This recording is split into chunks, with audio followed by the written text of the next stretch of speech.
Talking with Words.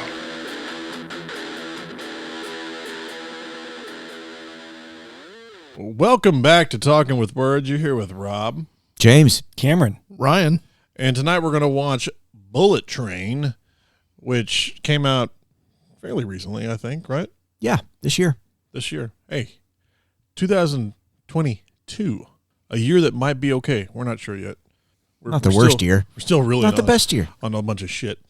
Anyway, this movie has a lot of people in it, which we'll get to in a second, but let's go ahead and do the synopsis. It's one fucking sentence. It's 5 assassins aboard a swiftly moving bullet train to find out that their missions have something in common. God damn. That's the entire vague as shit. Something. What is this, Lost? excited. This has, damn, you're right. This does have a lot of people in it. Ensemble. Told you.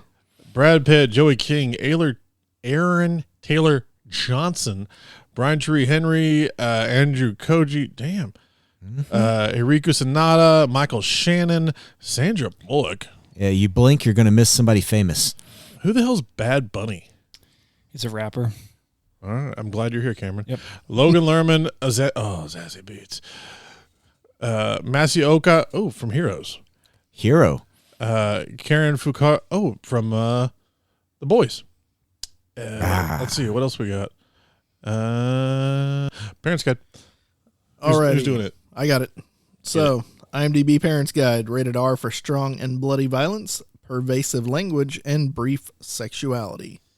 Sex and nudity mild, violence and gore severe, profanity severe, alcohol, drugs, and smoking mild, frightening and intense scenes moderate. Not bad. What is this rated? R? R. Oh, yeah. Brief sexuality, story of my life. Yep. Also, a little delayed response there.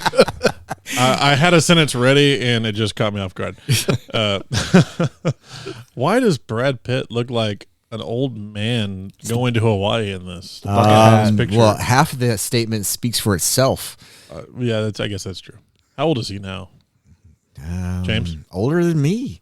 He's born Pretty sure. Born Well, in you're in your 63, mid-30s, so of course. 40. Yeah, that makes him at least 45. He's 59. You can't see yeah. James. That makes sense. He'll be 59 in December. Oh, yeah. Old man.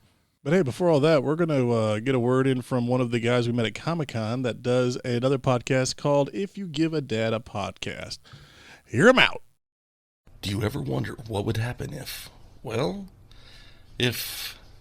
you give a dad a podcast. Hello, all my beautiful people. Said, Mom, I'm not going to college like we planned. I'm going to take a couple years off. I just gave all my college money to this professional wrestling promoter, and I'm going to be a big superstar one day. I'm a human and I'm a chiropractor. I wasn't about to call you dad, so. I'm what you call a nerd fan. And the Manos Chronicles, the new web series that I'm working on. We inadvertently made that kid cry. We didn't mean to. I mean, people get really mad at those videos for some reason. Like it triggers certain people. Yeah. First tryout, made the team, made starting position. I was right guard for a little while. Hey, Jared, that swerve I was going to tell you about, here it is. It's going to be from a nerdy dad's point of view. Get starstruck. It's not a big deal, man. I am being starstruck. I made a really good career out of being able to bump, sell, and I had a punch me face. That's why they call it If You Give a Dad a Podcast. Exactly. Available everywhere podcasts are found. Go check them out. But as I was saying, you can't see James here, but he's in his mid-30s and he's ripped. But he has giant nipples. Sorry, ladies and men. Anything else we need to know about this before we get into it? I think you're the only person that's seen it. I don't want to say anything that will prejudice the outcome. That's fair. Cameron? I don't know how I feel about this bucket hat, but we'll see. Yeah, it's We'll odd. see. It's a weird. It's how I feel like I look in a bucket hat. I mean, he's Brad Pitt. You are wearing a bucket hat. Well, do I look like no that? one can tell if I'm lying. Ryan, anything you want to add before we get into this thing? Nope. I'm excited to see what it is. Yep. Let's watch it. Hopefully there's some good music that we can cue up right now.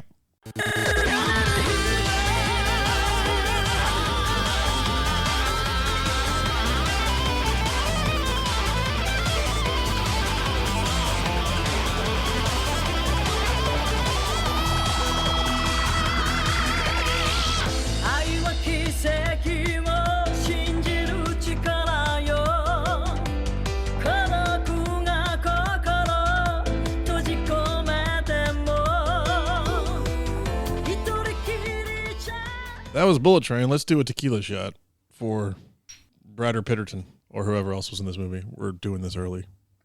All right, for real this time, we're going to go watch the movie. Bye! Well, I think that movie needs yet one more tequila shot. All right. If we may. Cheers. Yep. Yeah. It's not bad. That was delicious, actually. Big shout out to the Cato's for my birthday present of tequila that we just bought, and it was smooth. Fire. Now, I did not expect to like that movie as much as I liked it. Right? It was great. It was a good movie. It was pretty good. Enjoyable I on enjoyed it. several levels. Yeah. It now, James, you're the only person that's seen it before, right? I think so. That's right. I mean, there's a lot to unpack here. Yes. So many daddy issues. I'm gonna find a way to copyright my grin when I say that. Daddy issues, sibling issues, parental issues, Carver issues. Oh, fucking Carver. Reptile issues. Say reptile or erectile? Yes. Yes.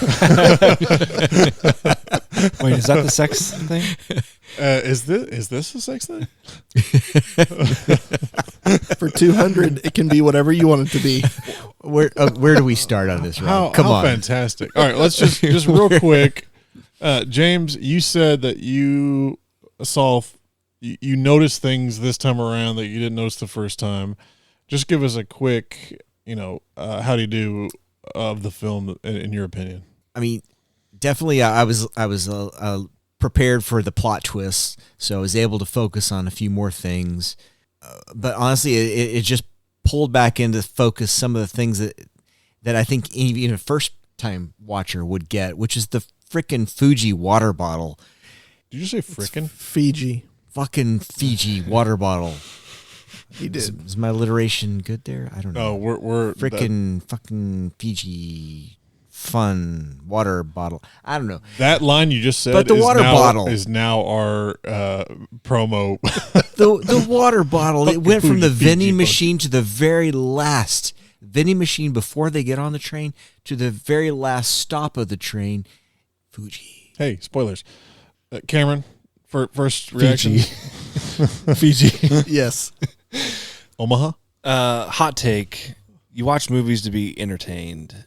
That was highly entertaining, right? Like we got a little bit of, I don't want to say a glimpse, but James was like, "Hey, you better write fast because there's going to be a lot going on here and a lot to unpack." So from that one sentence synopsis, like we got from IMDb, we kind of knew that it was going to be game on from the start, and it was very, very entertaining from a comedic standpoint. From a action standpoint, Brad Pitt in his classic happy-go-lucky type of character. This is the happiest I've seen him, by the way, in any role. I mean, this was him if he got old in the Oceans movie franchise. I was thinking Oceans with this whole vibe. Like he just... We had that. I mean, very it was casual with but he wasn't eating every scene, so that's true. That's really the only difference. But you did have him like the guy's explaining the entire backstory, and he's sitting in the chair with his feet up, like shit like that he would exactly, do. Yeah. And he just the let's say laid back comedic stuff he would do was very Oceans. He was very nonchalant about everything. Yeah, I'm not gonna say never. He didn't feel rushed most of the time. Even when he was in fights, he was like, "Come on, man." You had those moments. I'm getting ahead of myself. Ryan, what's your quick? I thought it was great. It had a little bit of everything, a lot of some things. God damn, that is prolific. Yeah, the kills towards the end were way more graphic than I expected. Yep. Oh, when the swords ramped up a little bit. When the swords come out, I mean, how does it not get better? A little bit of a crescendo there at the end. Yeah. I mean, I expected some John Wick style violence in here, but 4 or 5 of those kills towards the end were pretty amazing. Well, you had a lot of moments where they took the guns out of the equation, and it was fist fights, knife fights, briefcase fights, poison. Yeah, you had those Bourne kind of fights. It felt like a little bit. Okay, yeah. And he even used a book at one point before he dropped out the window to try to figure out how to break the train. Spoilers. And and then of course the samurai stuff they did was delightful. Yep. I loved it that it evolved into that style of fight. Yeah. Because that's what I wanted to happen, and it did. That made it awesome. I also like that they had all these different nationalities. You had different, you had men and women. You had different races. You had all this different stuff mixed together to make it. I mean, it was a train of babel. I mean, at certain points you had people saying things and them going, "Yeah, I don't know what." On that point, though, if Tangerine and Lemon were not British, those rules suck. Speaking of, just real quick before we I'm start, serious. In it? Like, yeah, they were. I mean, they were the comic relief for the most of the movie, but also you had Aaron. What is it, Aaron Taylor? Sure. Yep. Yeah. Kick-Ass. I always think of him as Kick-Ass originally, and he's done Godzilla. He's done a whole shitload of Savages, a bunch of stuff since then. Yeah. This is one of the first movies that I can remember that he's done with his native accent, because he is, I don't know, British, UK, whatever you want to, English, wherever that falls. Yeah. We're American. We're not sure exactly how all that works. Yep. And what a dick thing to say. And it was great. And he's also formidable enough. He's gotten big enough, like he's physically large enough that when he's fighting like Brad Pitt, you're like, yeah, okay, I could see all these things happening. It's not like The Rock fighting a fucking midget. You know, you've got two dudes fighting each other, and you're like, oh yeah, okay, they're assassins. It works out. I digress. Let's go back and let's kind of start this from the beginning and work our way up. And James, I think I know. You said immediately. It starts out in that hospital room, and you have the father looking over what you assume is the son. Yeah, you see what you think is backstory, but it's all foreshadowing. And it's also, it could be current time as well. Yep. And you have the flower and all that stuff. And then you have immediately Brad Pitt bitching about being called in because Carver has a stomach ache and couldn't go to this job. And he's this new and improved assassin. This is his first job back since he started going to therapy. And his code name is with Barry. With Barry. Yeah. The therapist. And his code name is Ladybug. And what does he take on the mission out of his locker? Everything but the gun. Firecracker, sleeping powder, no gun. And she tells him repeatedly, please take the gun. Idiot. Well, and yeah, the voice in his ear the whole time, she is the voice of reason, and he is not listening. No, at all. Listen. Ladybug doesn't need if Sandra advice. Bullock if Sandra Bullock is telling you to do things, do them. That's your fantasy, not mine. You are absolutely correct. So we start off with him getting on the train, and his entire mission is to get a case. He's the snatch and grab man. Snatch and grab. He's not the killer. Yeah, which was remarkably easy. He walks into the first compartment after he gets on the train. Oh, there it is. There's a silver case with a sticker on the handle that is a train. Of course, it's a fucking train. And he grabs it and goes, oh, that was easy. You should always mark your luggage, by the way. That's a pro tip. Yep. And he was set then to get off at his first stop. Or is there anything he that was we're supposed to wait for between- like the third or fourth stop, I think. No, he was supposed to get the case and get off the train. Get the case and get off. That was the side things. Like every time there was a stop, there was a reason he had to get back on. I definitely got that later on. Even the conductor was trying to force him off because... Hero. Oh, Hero? Yeah. Yeah. Because he dropped his key and his ticket. He just Oh, had that's his right. receipt. Yeah. He was unnamed in the show, but we all know him as Hero. Yeah. Yeah. I mean... the first time he tried Save to the get off cheerleader, the save train, the world. Oh, yes. He so good to see him. It's been a minute. It was Lemon. Lemon was standing at the door when he tried to get off. That, yep. Now And, because he saw the gun. Yep. No, the first one was the wolf. when he tried to get. Oh off. yeah, the first one was the wolf. yeah. Lemon was the second one. Ryan, why do we keep you around? I don't know.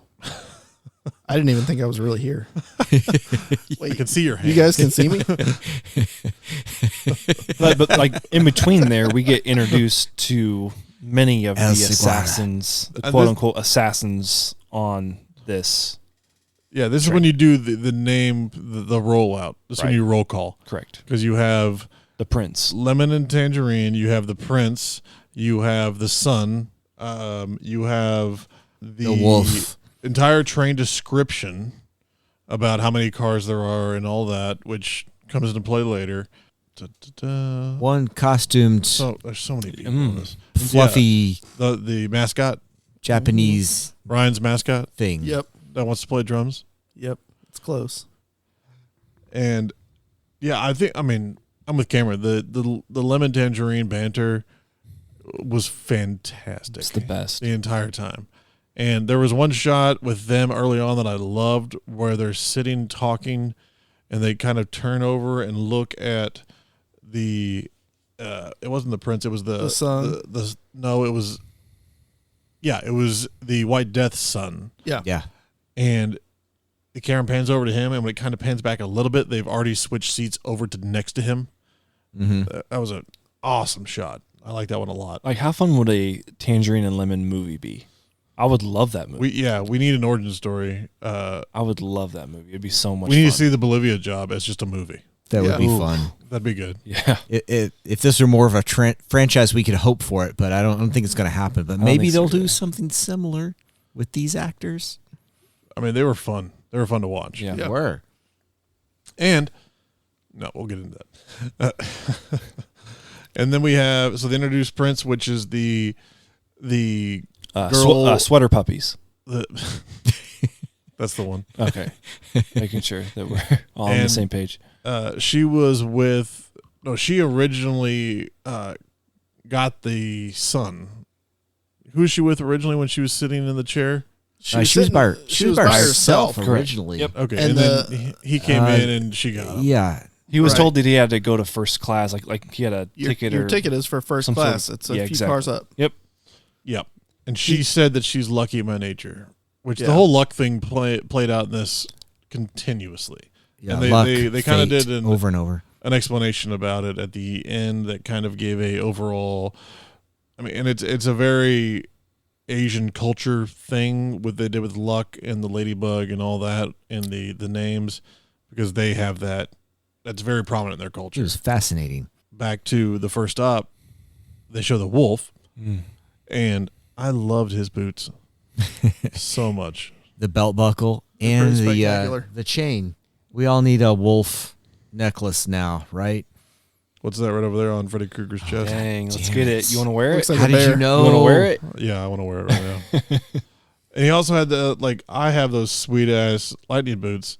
But now I want some with a gold tinge on the front, just like a small arch, little arch of gold, kind of like the boots in the Breaking Bad, where those guys wore the skulls on the tips.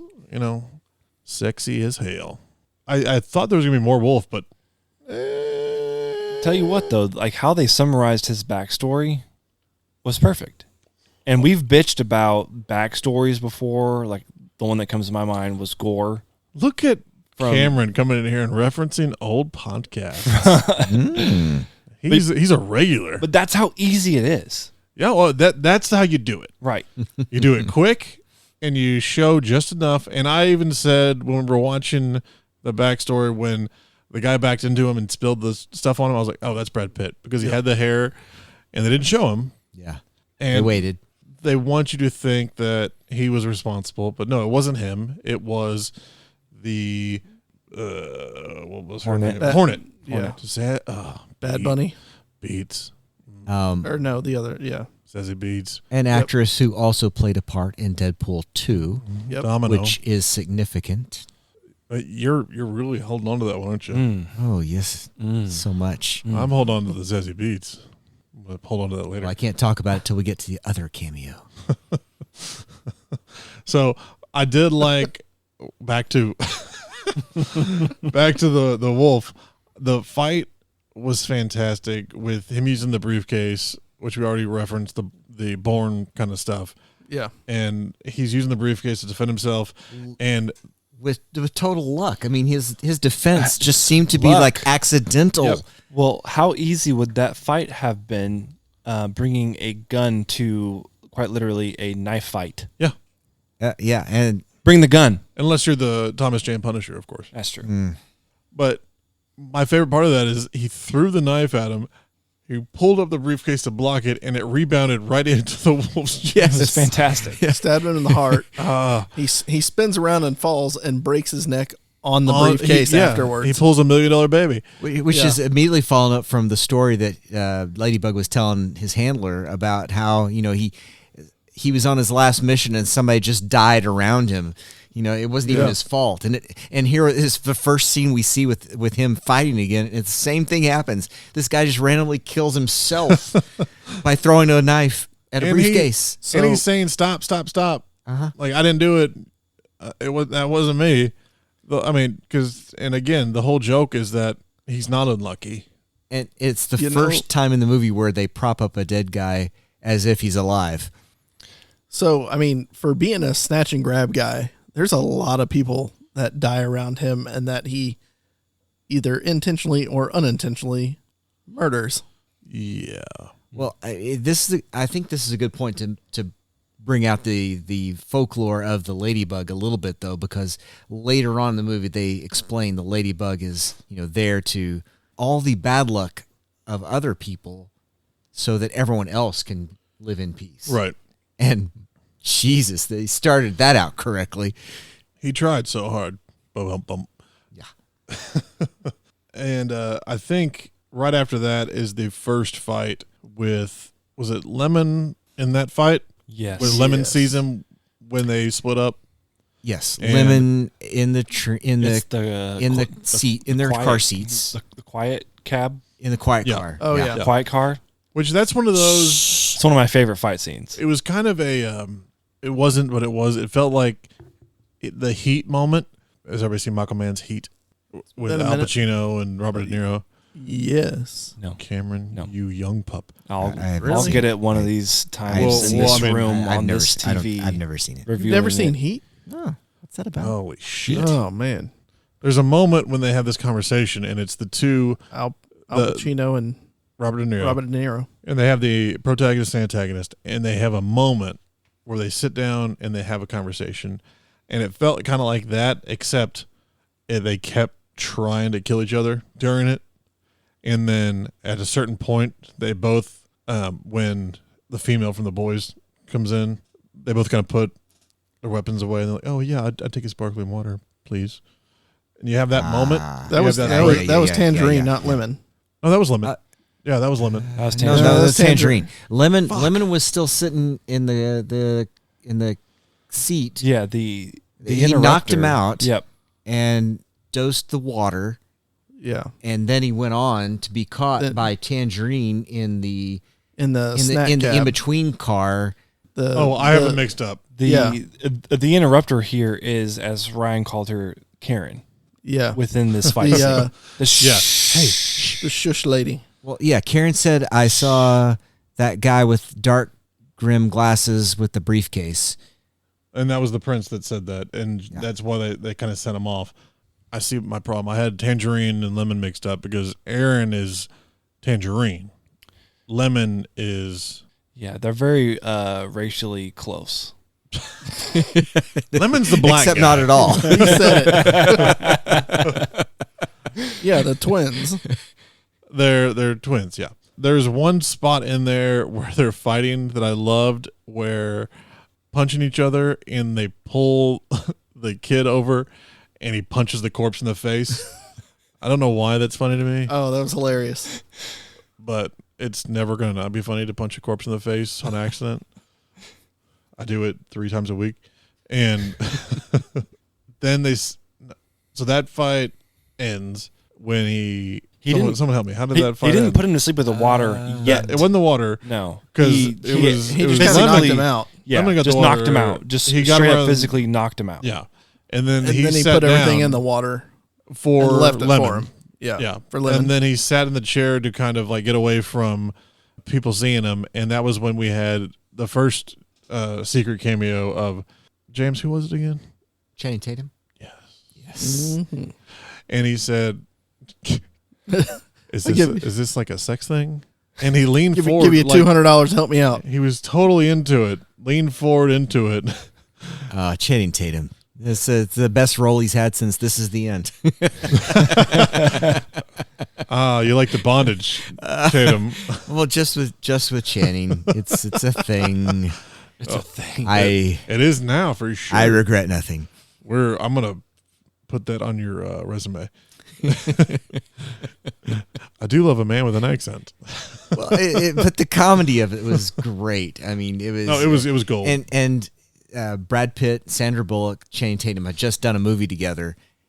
Literally, I watched their first movie within weeks of seeing this movie. It was like back to back for me. It was like so fresh. It was like, oh my God, you guys did each other's movies. This is awesome. Yeah, this is definitely one of those, because spoilers for Lost City, Brad Pitt dies immediately. Sort of. I only know that because my dad spoiled it for me. Come on. You're on the right cool. podcast. don't spoil that movie.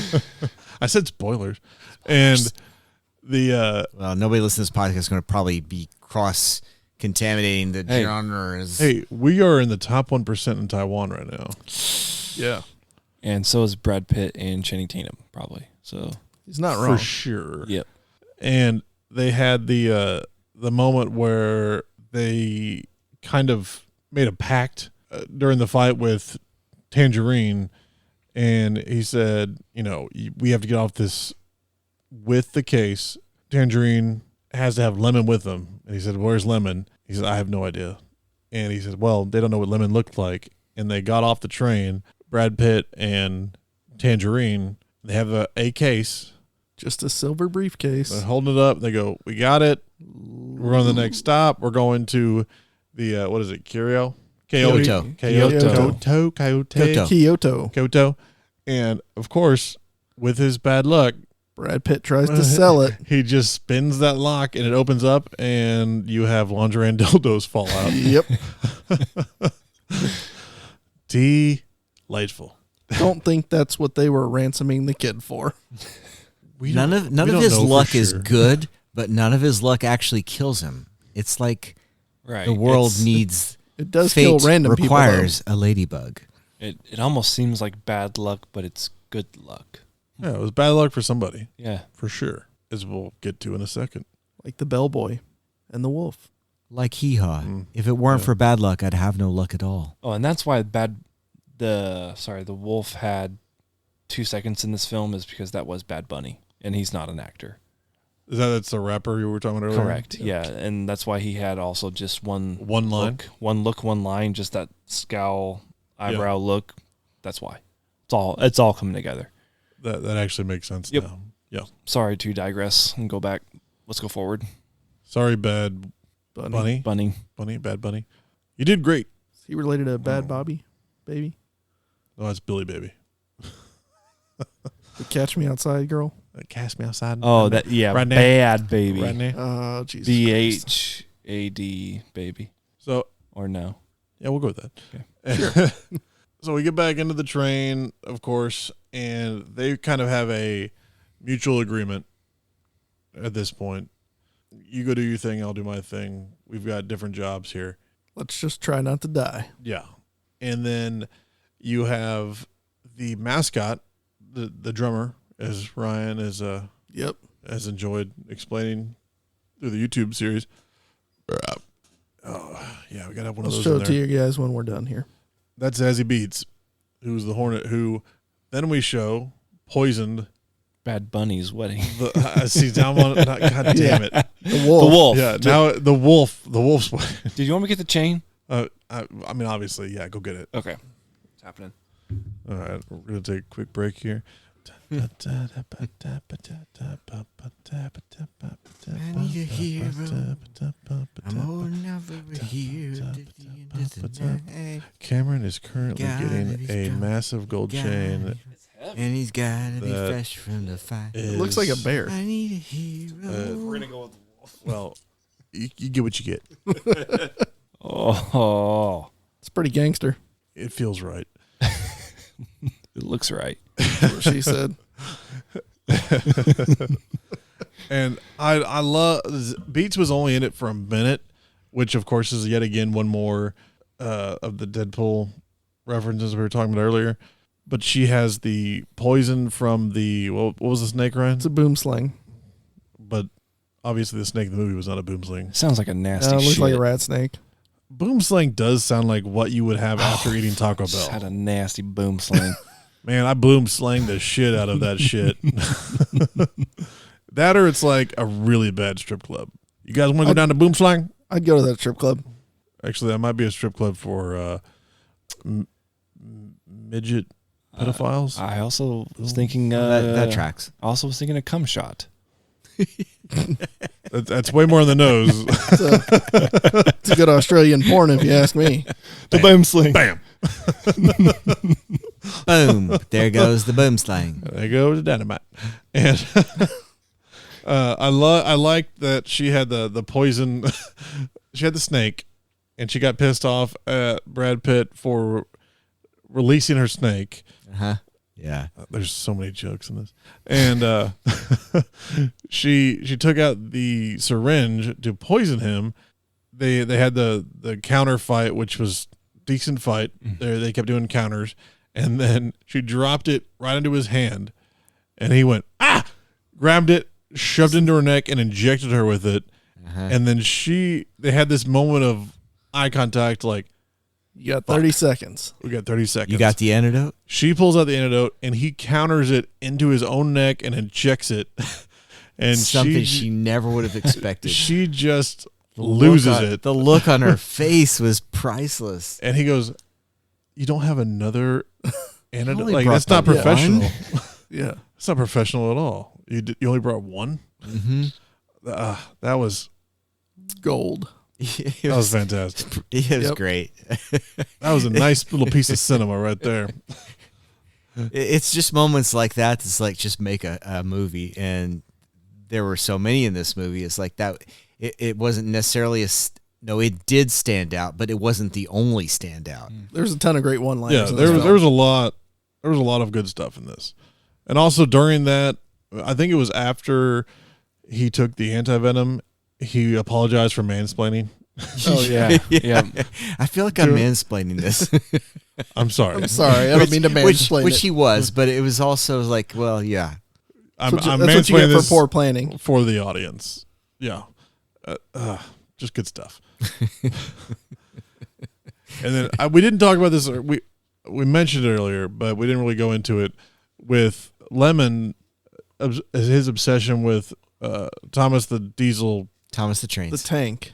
Oh, man. The diesel train. How did we skip that? He had, I guess, multiple pages of stickers. At least one sticker book is what he had. That came. He brought one sheet of Thomas the Train stickers with him, and he was labeling everyone with their most appropriate train. He was trying to fit them all into a certain category of Thomas the Train personalities. Yeah, exactly. Wasn't Brad Pitt Percy?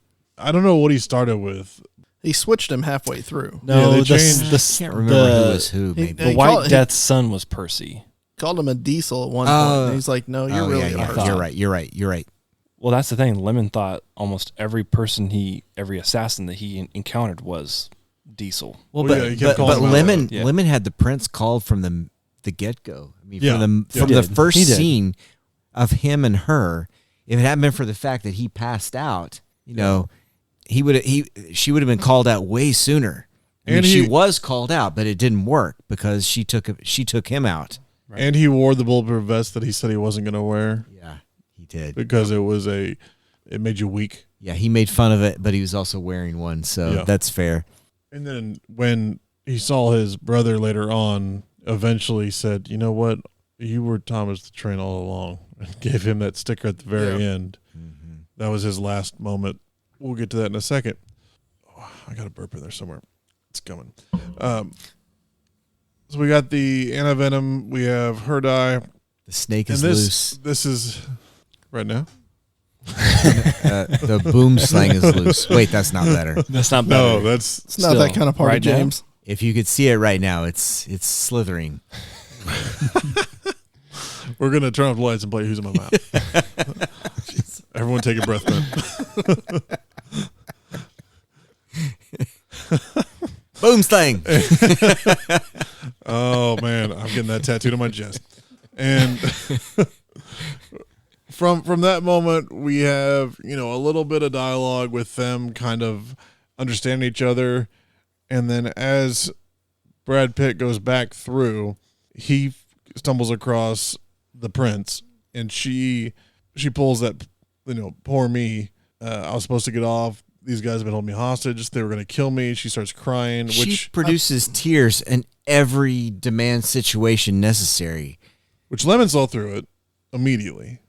I feel like we skipped a key scene. Which one? Probably. So earlier on, before, I think it was right before Brad Pitt's fight scenes with Tangerine and Lemon, when the father finally wakes up, the father of the kid that got thrown off the department store building. Mm-hmm. He finally wakes up, and she explains to him that she was the one that threw the kid off. Oh, yeah. And that there's a guy there. If she doesn't call every 10 minutes, or if she doesn't answer her phone when he calls, they're going to finish the son off. Right. That was a very important scene. Yeah. The whole plot of the movie. Yeah, and she, when he wakes up, she's messing with the gun, and he getting ready to lose it. She's like, Kimura. you may want to. That was the character's name, Kimura. Yeah. She's like, you may want to hear me out before you get too aggressive here. Don't shoot that gun. It will blow you up. Right. And then it fast forwards a little bit to them moving through the train when they get the case, when they take it out of the trash can there. When she from the bar rigs cart, the case up. She rigs the case, and that's when she explains the same rigging on the gun. Yeah, she rigs the... Which is... Through Kimura, she rigs the gun, and she rigs the case. Yeah. When he goes to grab the gun, she's like, you may not want to do that just yet. Way to keep that continuity going there, Ryan. Well done. This is why we keep you around. Yeah, we need not for those other things. Of course not. Well, I mean, she also explains why she's rigging the gun and why she's rigging the suitcase is because she's trying to kill her father. Does she say it? I thought she was trying to make her father proud of her by killing. Well, no, the but White she explains Death. it's like when the scene where she's explaining the gun being rigged. Yeah, she explains that the White Death. Okay, but maybe the White Death. We don't Death, know the White Death is her father at this point. You're right. Correct. Spoilers.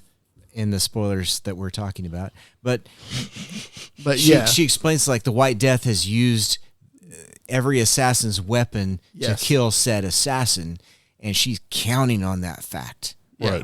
Right.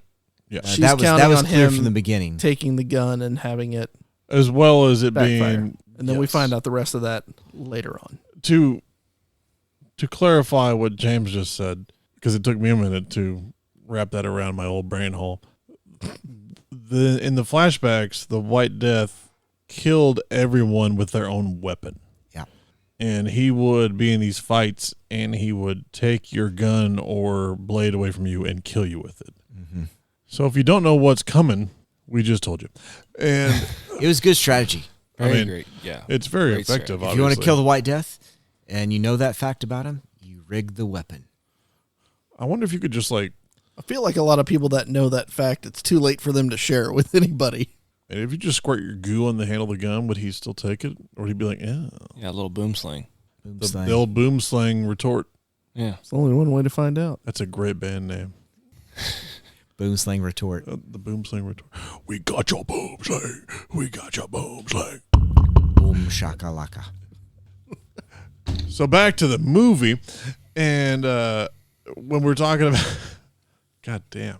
When we're talking about the moment where he sees the prince, the little, what'd you call her, Cameron?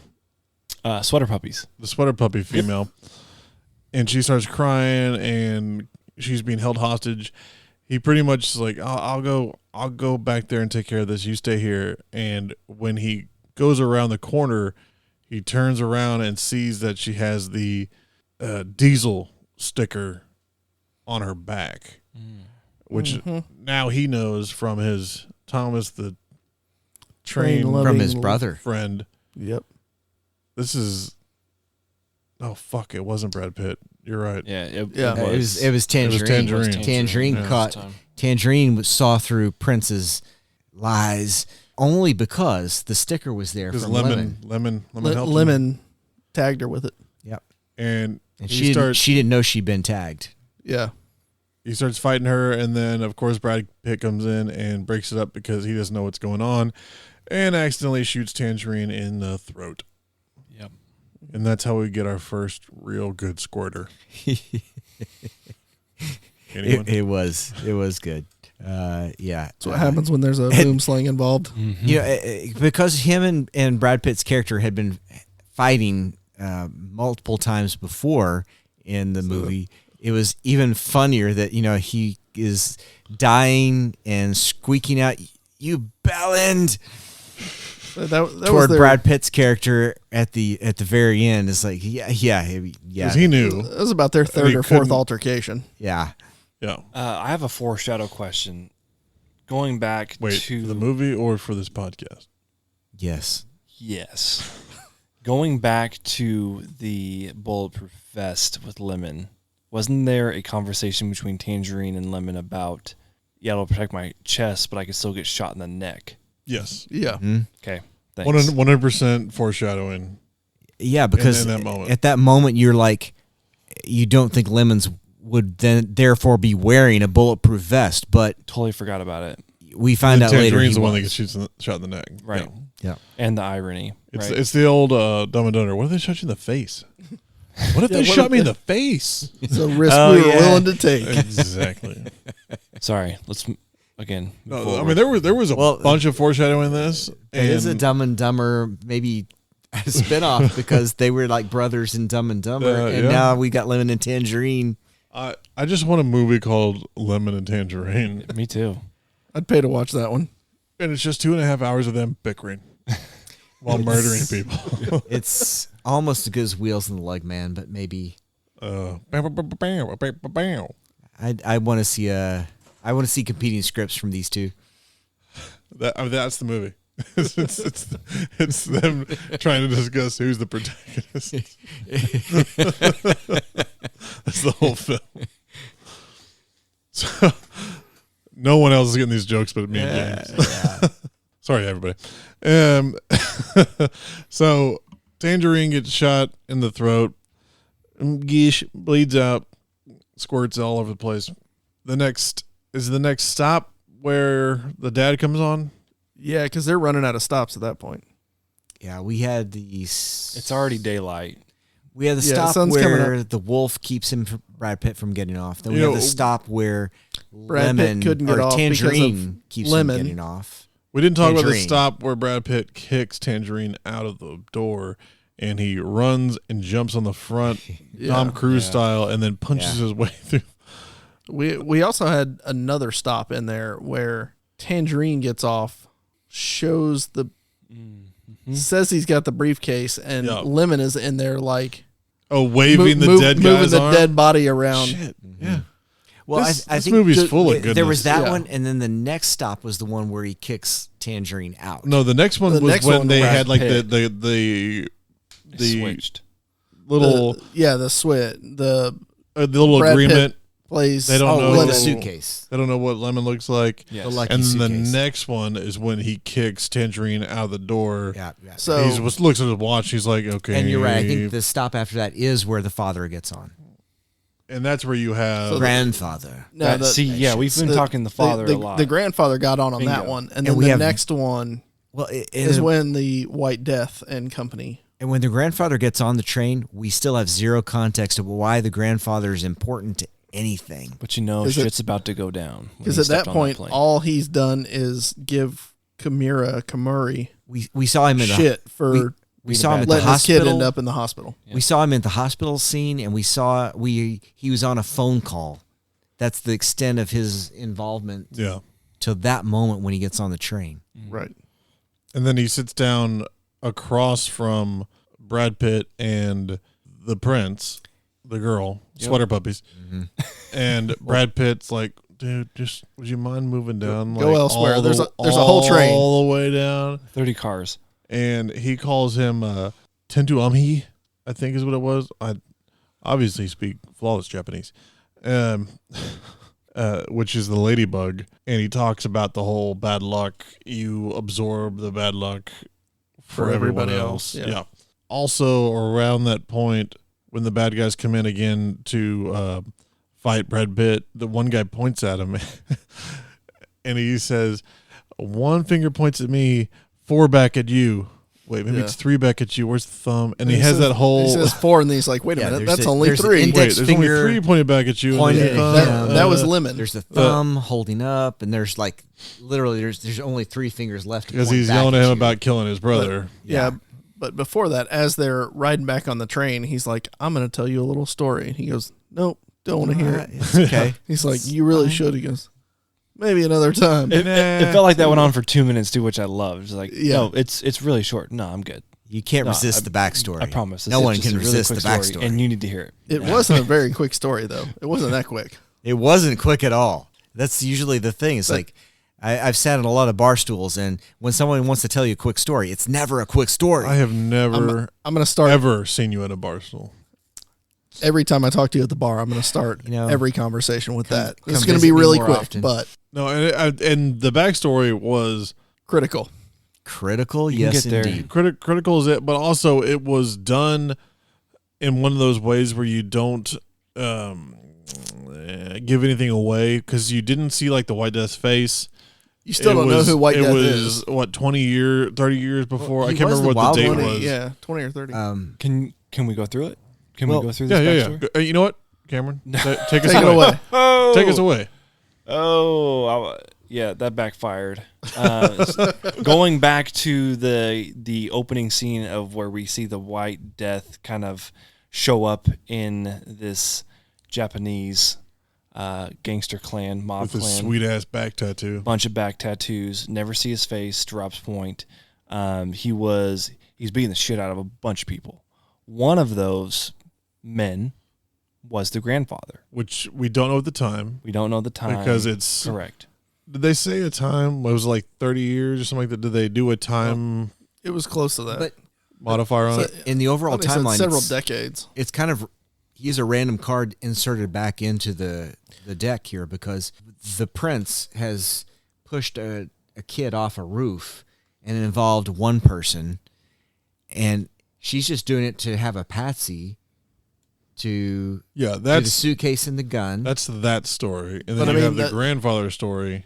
And that's what I'm saying. Grandfather was a wild card that no one expected. So his kid was, when all that went down, and don't trust the White Death or whatever, and then he betrays him and just goes on that killing spree and kind of takes over the family.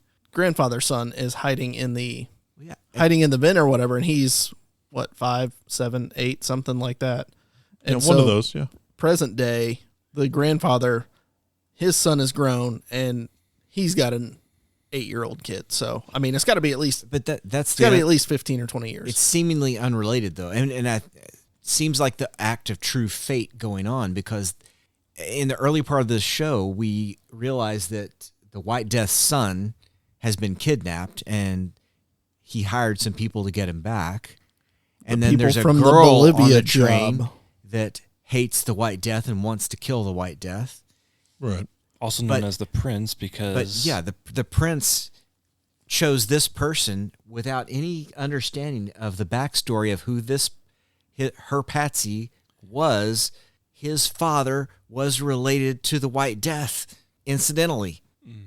Yeah, I don't know if that was incidental on her part. Well, they never explain it. It seems we don't like... know that she knows that guy's father knew the White Death. There was a part in there where either her or I think feel- it was her was talking about I had to have somebody that was at least semi-related to the family that would.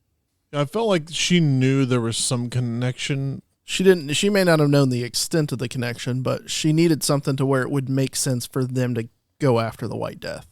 Either way, you all let Cameron off the hook on telling that story. So. Appreciate it. Well, why don't you recap that for us? No, Cameron? like there was a lot of. I mean, we just talked about multiple backstories. and I'm not even sure I understand them right now. I was without going after making some diagrams and some timelines. I was going after the grandfather being a part of the Japanese, red twine. Right, the Japanese mob that got beat to shit by the White Death, and warning. What was the mobster's name? Does anyone know that? Doesn't matter. The main mob guy. Does anyone know? Shut up. Okay. Who the White Death overtook? He was one of the kind of alliance guys. Yeah, he was the leader family. of their essentially a Yakuza kind of. Right. So when shit went down and the White Death was killing pretty much all of the Yakuza, somehow grandfather escaped the ruin of the White Death and pulled his son out from.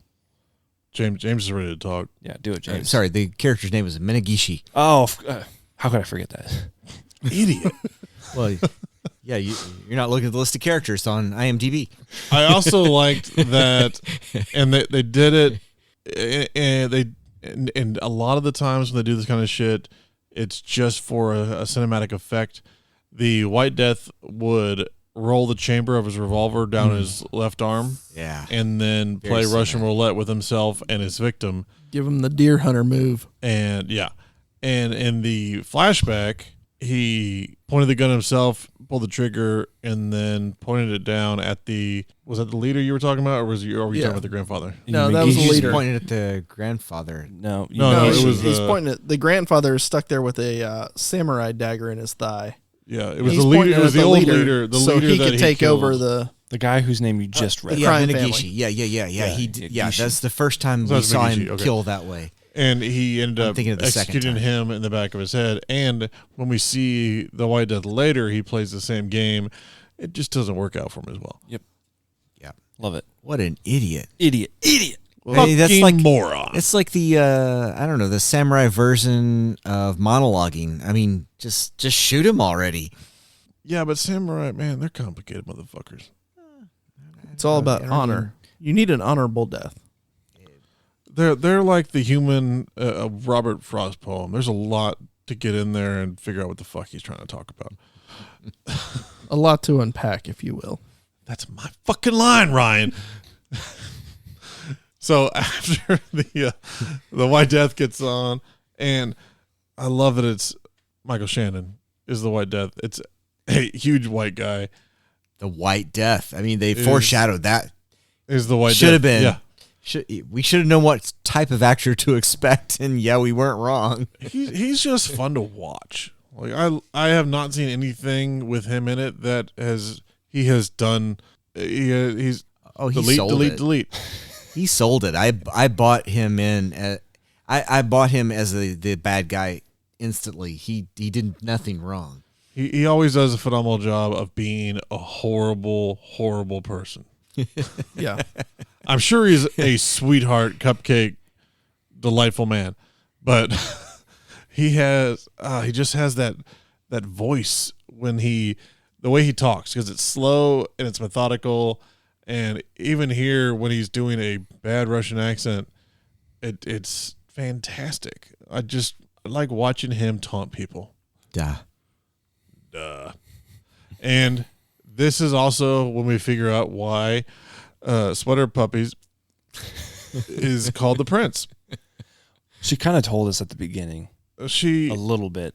I mean, a little bit. If you are James, yeah, and you've watched this before, I knew it was coming. It makes a little more sense probably why she's named the Prince. But the daddy issues were there, saying like my parents wish I was a boy, like from the start. So. Well, when you go by Sweater Puppies, you obviously have daddy issues. Not wrong. Your daughters are going to listen to this one day, and probably so. They will also have daddy issues. Hope not. It's too late. Sorry, Pipes. And oh, Pipes. And this is also, he comes in and he has that little evil monologue that explains he really set all this up in order to bought out all the tickets, hired everybody specifically. Oh, that was dark when you found out he bought out all the tickets from there forward. You knew that the only people left on the train were players. Fuck yeah. No one's innocent now.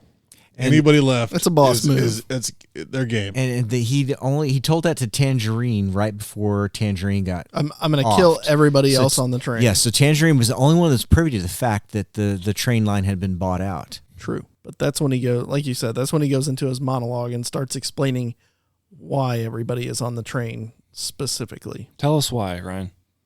Oh, I don't remember why. It's because his wife died in a car accident. Well, let's break it down though. I mean, we know there were several other reasons. Well, yeah. Or everybody had like what was the? I don't remember what the reason for having to get the.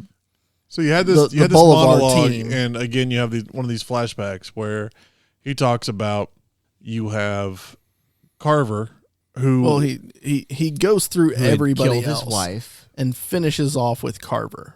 But the Ladybug was just a substitute for Carver, who had been sick. He had hired. He was Carver. never supposed to be there. The twins were doing the Bolivia job, and he was called away because he had to go fix. They murdered his whole crew. His team. Yep. His crew.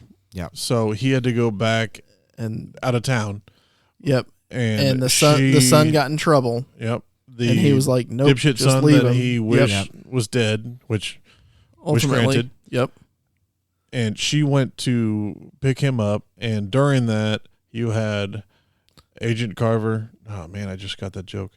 They wrecked the car into his car, which killed his wife.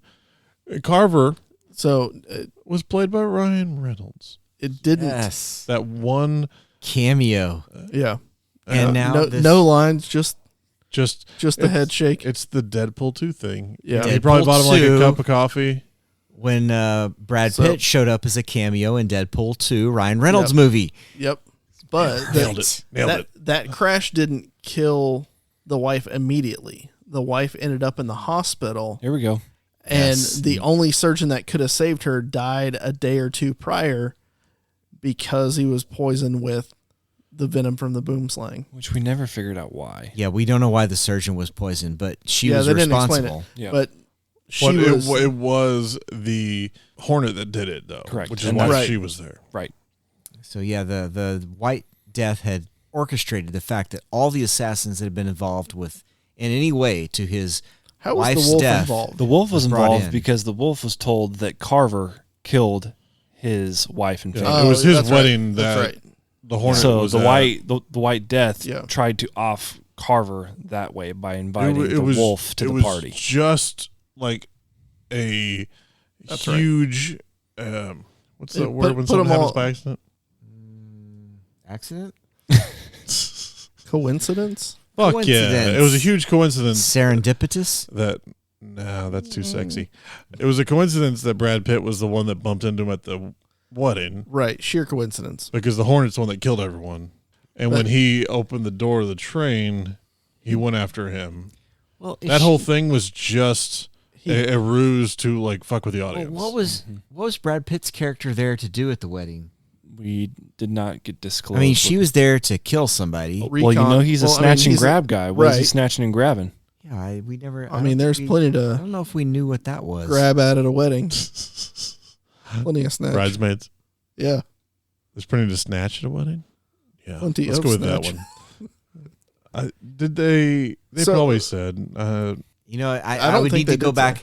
I need to have like this list of questions in front of me and go back and watch it to like, oh, there it was. Well, let's turn it on. Because I bet let's run it back. They probably would. They probably have an explanation, but I don't know where it is. This movie has a lot. I mean, a lot of details. There's a lot going on. There's a lot of pieces that line up with each other if you can go back and connect them. I don't have anything to do tomorrow except work. Let's run it back. Let's have a blank wall on a house with lots of pictures and yarn. I was going to say, and get your red yarn there, Charlie Day. I've exactly what I was picturing. I can put up my old. No, never mind. I wasn't friends with any of you back then. Oh, those were the days. No, but he so. That was really I'm dark, older than all of wasn't you. it? I was somewhere when all of you were doing these things. When I was writing my second book, I had a huge map on my office wall at one of my old houses, and I had literal push pins and twine where the different characters were going so I could keep track of the different. Such a beautiful mind. Tides is big as shit. I made a wall. There you go. That's what that was about. So, like, as they're winding out the White Death's monologue, he even calls it out. He's like, yeah, I was kind of just hoping you guys would all kill each other and I wouldn't have to do a whole lot by the time I got here. Just get my $10 million back and didn't care about the son. Kill my son if he's still alive at that point. Yep. But the White Death did not know that his daughter would be on the train. Twist. She snuck up in that bitch. He always saw her, apparently. And he did not know about grandfather, his old ex-rival from the early day. Grandpapa. And he also didn't know about a Fiji bottle. Or the boom sling. Gotta watch out for those boom slings. Yeah, he got bit again. He's like, I already dosed myself with antivenom. He got bit. I should be okay. Well, probably. Should we jump ahead to where the bullet train crashes? Well, I was going to say that's where we're getting. There's a great warrior fight between the grandfather and the White Death. Yeah. For a few minutes. Very, very formal, full samurai swords out. Full on samurai. And there's some sub battles going on around that. With Brad Pitt and Lemon trying to start the train. And they stop the train. Eventually. No, so he gets it started as they're getting on, trying to get away. He's like, okay, we're gonna handle this real quick. Yeah. You're gonna get it started. We're gonna hop on and take off. He gets Sherlock Holmes, right? Yeah. Yeah. They have that moment. Thanks to Ryan for that reference in the it's movie. Okay. I timed it perfectly. You did time it perfectly. No, it's in there. Yeah. And again, you have Lemon like jump and drop kick like 3 guys, and there's one guy with an Uzi, and he just tackles him out the door into the pond. And it's a bullet train going how 250 fast? miles an hour. And he just happens to be over a body of water, so he survives the fall. Like I said, he timed it perfectly. It did not. Delete that one. Yeah. Legitimately cut that one. Yep, that's going out. But yeah, so at that point, that's when they switch because he can't figure out how to get it stopped after they've like essentially destroyed the control car. But it was just so satisfying that, from the moment we see him fall out of the train, not knowing what's going to happen to him, when they come back later in the movie and he's driving the frickin' bus. The tangerine truck. It was it? It was a truck. I didn't catch that. It was a tangerine truck? Yeah. Yeah, it was beautiful. Because it was for his brother. So beautiful. As the truck hits her, a whole thing of tangerines comes rolling out the back.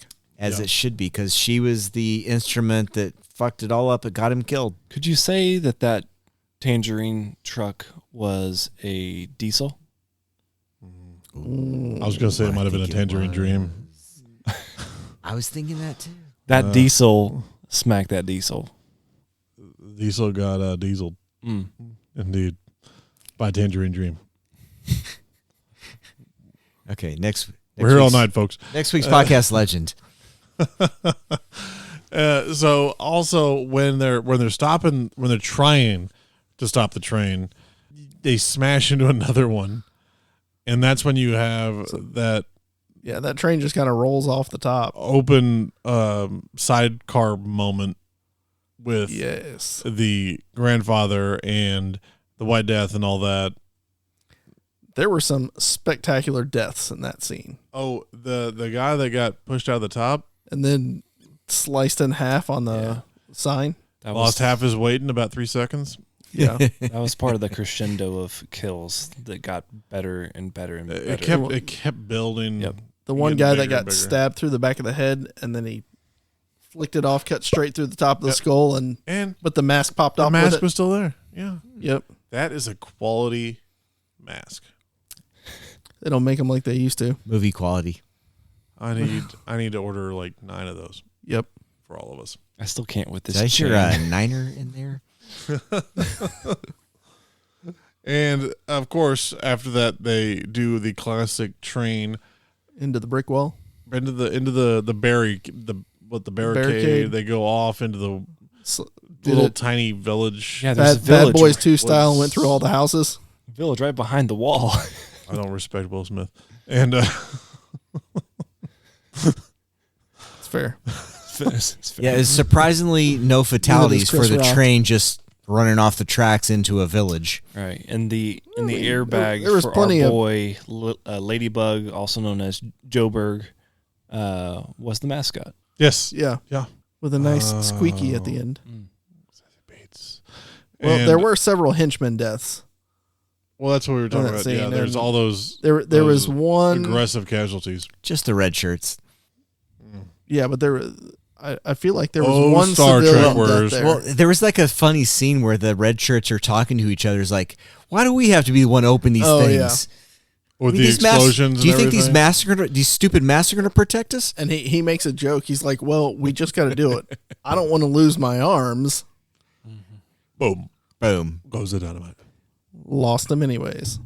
Once the smoke settles, you've got Brad Pitt lying there, and the White Death standing over him for the most part, and he has one of those other villain little dialogue moments, and he pulls the gun out that was his daughter's gun, that was rigged, and That he refused to kill her with as earlier. his tradition, Well, wait. he's going to shoot you with the weapon. That was after he goes through the revolver.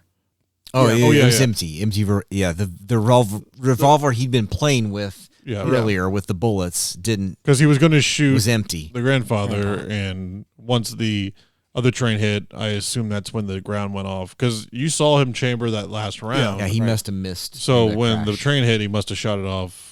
I was looking for that, and I didn't see it, but it must have been in that moment. Yeah, that was my assumption. Makes sense. And then he click into Brad Pitt, pulls out Pulls the daughter's gun. daughter's pistol to shoot him with puppy the sweater. gun. Sweater puppy. The gun of his enemy, and blows half his face off, as is tradition. And then guess who Go. shows up in a Who? nice Audi? Who was it, Whoa. Cameron? Whoa. Is that too fast forward?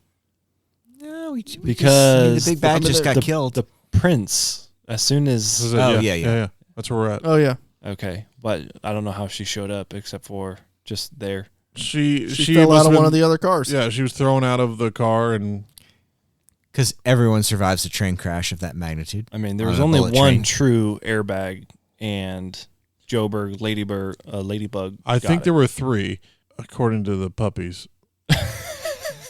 She was safe from the get-go.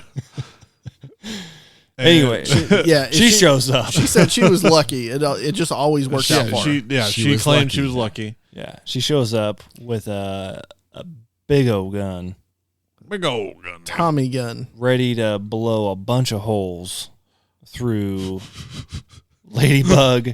His name is Ladybug. I don't know why I just keep saying that. It's Ladybug, and grandfather and son. Right, Yes, like they are all there, and all the protagonists are about to go down. They're all hurting a little bit. Yep.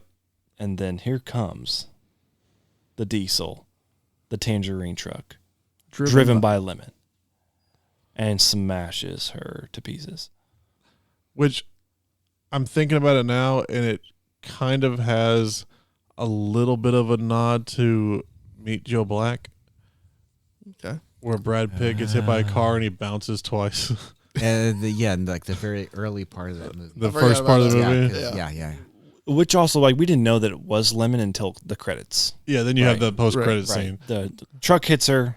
And like, oh, shoot, Yeah. tangerines all over the place. Thought it was funny. He swims And out of we the say, river. oh, they tangerines. That's It was just it was satisfying that she got killed with a truck. Yeah. Because that was fun. But it was even more fun when we find out it was Lemon driving. Yeah. A freaking tangerine truck. He survived the water crashing.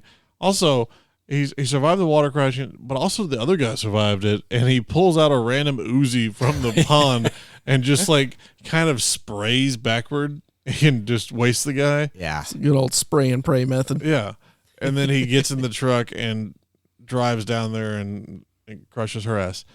And then the actual, before the end credit scene, before the credits roll, you have, the Brad Pitt moment where he's like, oh, yeah, I did my job, blah, blah, blah. And who shows up in her, what was the car? Did anybody It was an notice? Audi, probably A7. I figured you would know. Yep.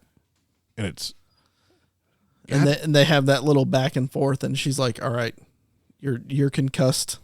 Stop crying. Stop talking. Get in the car." They get about halfway there, and the electric pole just smashes it. Well, she bitches. Okay, Sandra Bullock shows up.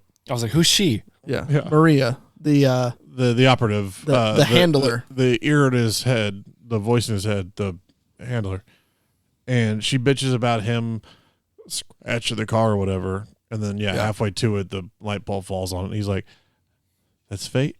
We were meant to walk." And then let's be positive about this. Just like the beginning of the movie, he leans down and picks up a bag of wasabi peas. He's like, "Ooh, wasabi peas. These are good." Ooh, wasn't meant to have the banana. Ooh, piece of candy.